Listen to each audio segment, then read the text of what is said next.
In this video, I will show you how to embed YouTube video in Canva. So the first step is to simply open your Canva design and then simply click on apps.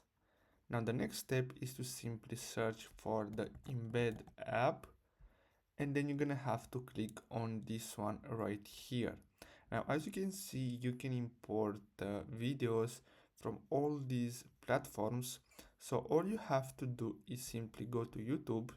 So as you can see, I have my channel right here, and then you're gonna have to copy the video URL. So click on share and then copy this link, then go back to Canva and then simply paste the link here and then click on add to design. And as you can see, now we have our YouTube video embedded in Canva. So basically that's all you have to do. Thanks for watching.